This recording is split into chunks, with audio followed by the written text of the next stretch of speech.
Hello, and welcome to part 3 of my Tom and Jerry the movie commentary. As you can see, those alley cats are chasing Tom and accidentally freeing Jerry in the process. Talk about an ironic way to get, you know what I mean.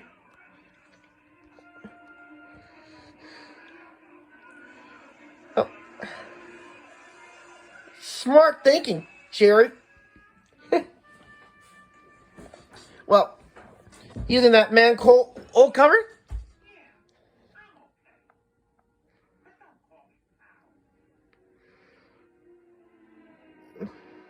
He's like,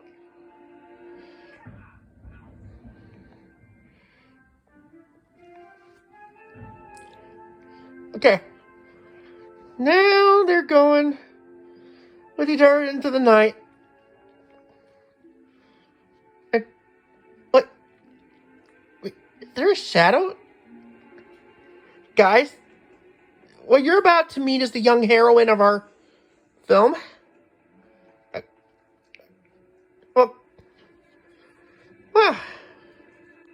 okay. Tom and Jerry are at okay, that's Robin Starling. And she's voiced by the same actress who did Sarah in the Land Before Time sequels.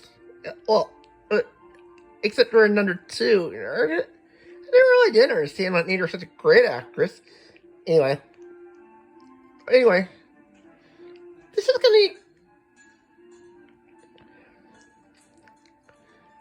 Anyway, she's spooked. Yeah, you almost get it.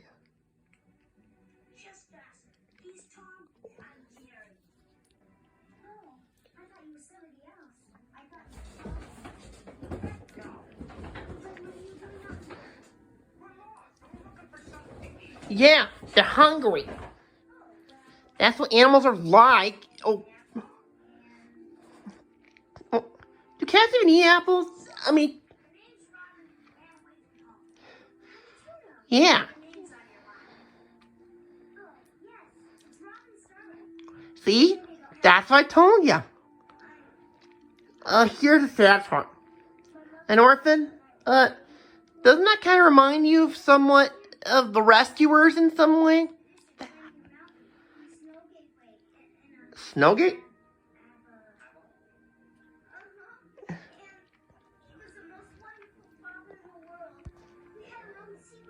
Yeah.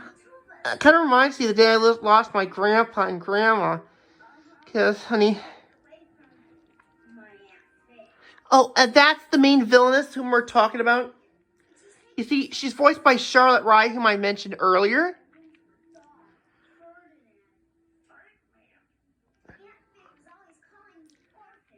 Isn't that kind of... Well, you technically are an orphan, but she does it... Oh, she does it kind of in a mean... Oh, I get it. She does it in a mean kind of way.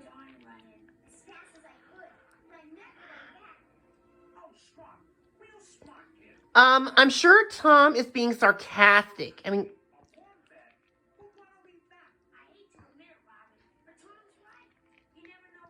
Oh, in case you're wondering, Diana Hill, who's the voice of Jerry, also did Max Goof in a Goof Troop. Just wanted to mention that out now.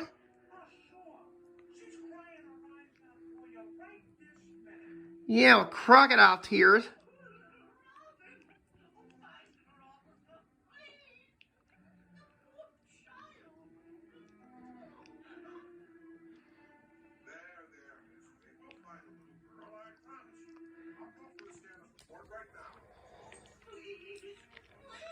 Oh, see? Charlotte Rudd. And that's our main villainess. Oh, see? That's...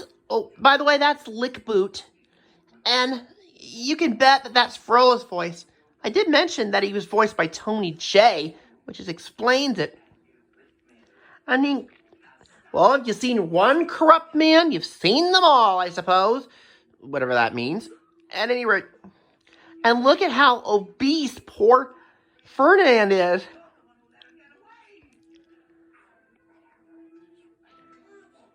Yeah.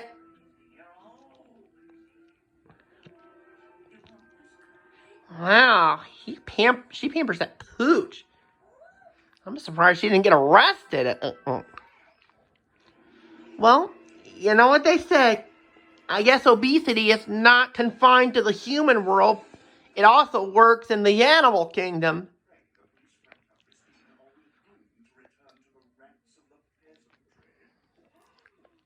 She's like,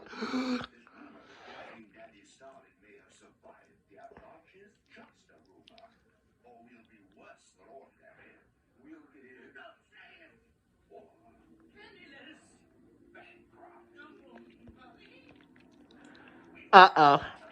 Here comes another song. And it's kind of an emphasis with greed.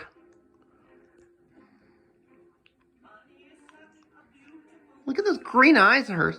Oh, and speaking of which, they kind of remind me of Madame Medusa and Snoops from The Rescuers, except their weight, they've been eight swapped, meaning, well, you know, well, Mr. Snoops was obese, and Madame Medusa was scrawny, or thin, but these kind of roll, you see, they kind of swap the weight around. Oh, pardon the expression.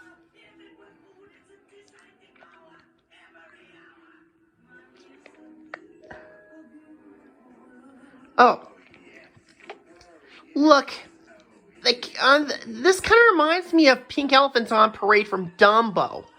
Well, except it's a little less creepy, and except there's no creepy references, at least. Oh, that skateboard just came on, became his dancing partner.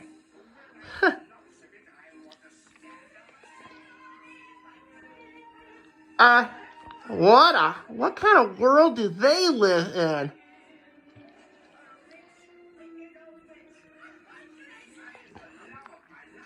Well, if you want money, you have to work.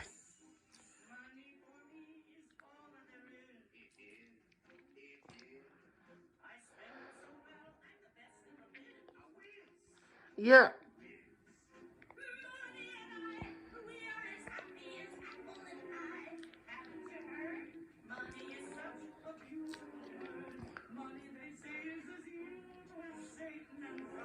Well, that's because of greed.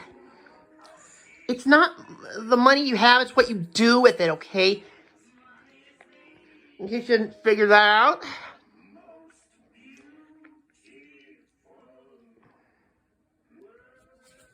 Yeah.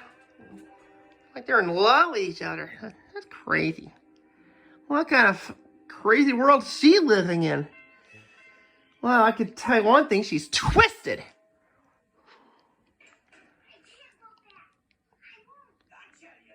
Ooh. She corrects herself?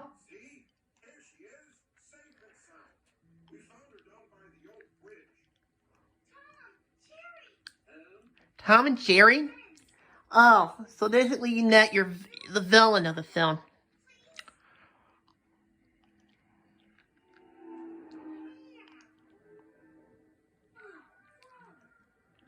Yeah. See?